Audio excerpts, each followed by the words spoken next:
Hello everybody, and welcome back to another video. In today's video, we're going to be taking a look at yep, you guessed it, yet another Hisuian Zoroark VSTAR deck. This time we're pairing it with Moltres from Brilliant Stars that will hit 90 for 1 energy if it has any damage counters on it. And we're going to be pairing this with Zoroark because Moltres does have access, I can find it here, to Magma Basin, which can put damage counters on the Moltres. So in combination with the damage pump,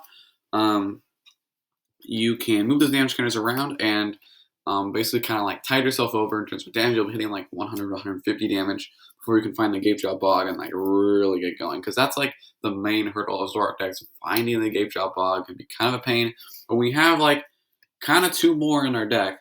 It could be a little bit easier to do that. So we're playing the Zoroark, 3 copies of Hisuian Zoroark VSTAR. Of course, this guy, really good. 2 colors energy, 50 damage for each Pokemon you have in play with damage counters. Phantom Star, discard a hand, draw 7. Super solid card, hits a lot of damage. And when the deck works, it works really well. You're hitting a lot of damage really quickly. And of course, we need to evolve into our VSTAR, so we're playing 4 copies of the V in the deck as well. And this V isn't too bad for a 0 energy attack, 30 damage, and switch. Pretty decent on an evolving V. Just get your guy to the active if you don't want him there, which is really nice. We are, of course, pairing it with Moltres.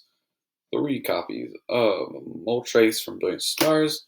And this Moltres, 1 fire energy, Inferno Wings, 20 damage. If this Pokemon has any damage counters on it, you're going to be hitting 90, which is not bad. We have Gape Jaw Bog to get damage on this when you benched it. We have Magma Basin to put damage counters on. There's a lot of ways to get damage on the Moltres. And since it doesn't need damage counters just to do 90, we can just like poke with this thing while we set up our damage on the board with our Gape Jaw Bogs, while we're setting up our big boy damage with our Zoroark. So yeah, that's kind of the idea. Just sit there, poke things with Moltres until you just go on with the Zoroark and just start knocking stuff out.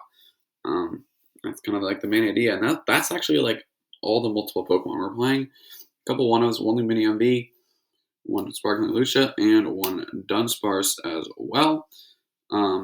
These are just kind of like standard Zoroark stuff, you need a Pokemon to bench, and here they are. These are the Pokemon that you have to bench. Lumineon, just good card. Sparkling Lucia, good card. Dunsparce, good into the fighting types. You want them to remove your weakness, so yeah. Pretty solid lineup, pretty normal lineup, I think, especially because, these 3 Pokemon are appearing in like almost every single Zoroark deck, except for the one I did yesterday on Lipard. 4 copies of Research. Once again, this guy, or I should not say this guy, this gal does not rotate because First Research does get a printing in Brilliant Stars, as well as Boss's Orders, of course. So we are able to run Boss's Orders as well. So Boss and Research, good supporter cards that are getting reprints that allow us to play them for another year, which is always nice. 2 copies of Judge, which we haven't seen in any Zoroark decks that I've done yet. Judge is like the other draw supporter of the format. The main draw supporters I think are going to be like Research, Judge, Copycat, maybe Zinnia. It's really iffy on that one. I think Copycat and Zinnia are interchangeable. They're both like okay. They're just not the same level as Research and Judge. But we need to play draw supporters in this deck. So we have the 4 Research to Judge. 1 copy of Roxanne for your comeback potential. 1 copy of Raihan just because it's a very, very good card, especially in these versions of Zoroark that don't play 4 double turbo energy. Playing a Raihan is probably good because that allows you to set up a Zoroark with 2 basic energies more consistently, and because you don't have access to those double turbo energies sometimes.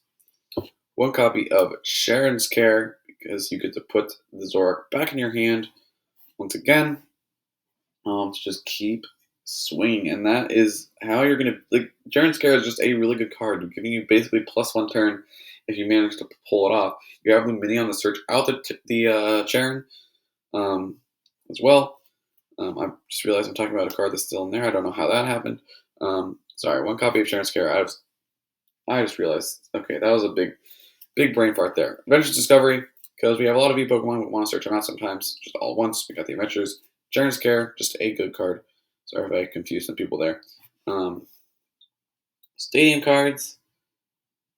How did you guess it? 4 copies of Gape Job Bog. This is what makes the Zoroark decks work. It makes them play the game. We gotta play the Gape Job Bog. The specific version, 2 copies of Magma Basin to accelerate energy onto a Moltres, as well as get some more damage counters in play if we need them. For Ultra Ball, as well as for Great Ball, which is the standard kind of search engine that I've been playing in Zoroark decks, and it's been working okay. I mentioned this in my other Zoroark videos. Playing Great Ball just feels really bad. Like, Quick Ball rotates, which is one of the best search cards of all time. So just having to downgrade Quick Ball to Great Ball feels really bad. This Great Ball sometimes doesn't always hit, doesn't hit the Pokemon you need. It's just a really iffy card. But it's what we got, so we do have to play it. 4 copies of Damage Pump. Moving our damage around, important in the Zoroark deck. We want to be able to move our damage around and get hit maximum damage as quickly as we can. So we can move like 10 damage from a damaged Pokemon from Gape Job Bog to another Pokemon that was maybe in play at the start of the game, stuff like that. For Switch, can move our Moltres around fluently. That's something I think is really important in this version, is making the prize trade awkward for your opponent. So having to force those Moltres onto them, stuff like that. Just hit them for 90 until you knock out those Moltres. You know, you can't boss my Zoroark 3 times in a row usually. You're going to have to doing something else like a draw supporter. So switch just to bring those Moltres up, especially when they have to be on the bench to get damage from Magma Basin. If Magma Basin is only out to get damage on the Moltres, you're going to need to be able to switch to the active. So switch also useful for that. We just have a couple one-of items, 1 copy of Choice Belt and 1 copy of Energy Switch. Much like the Lucario build, because we have Energy Acceleration in the Magma Basin, can be Energy Switched off the Moltres onto the Zoroark. Yeah, just onto the Zoroark, so you can attack with 2 basic fire energies instead of having to find a double turbo energy. Kind of a lot how like Raihan is good. Energy. 2 copies of double turbo energy, and I know that is double colors energy. I'm using them as proxies because I ran out of double turbo energy. I am building so many Zoroark decks, I literally ran out of DT. So I'm using these as proxies. I'm also using some twin energies as proxies and some other Zoroark decks I have. Please just bear with me here. These are double turbo energies. And then basic fire energy, we're running 8 basic fire energy. And that's going to round out the list. This version has felt a little underwhelming. I'm going to be completely honest. There's just Moltres is good at handling some like baby single predators, like things that want to evolve into stage 2s. It's pretty okay at. Just the poke for 90 and then going to Zoroark is like we've seen it before. Be just good in decks. Like even like Mew as an example. Mew can poke with like Psychic Leap and then go in with the Technoblast. This deck can kind of do the same thing. You poke with the Inferno Wings, then you go into the Baleful Curse with the Zoroark. Stuff like that. Yeah, that's to do it for the video.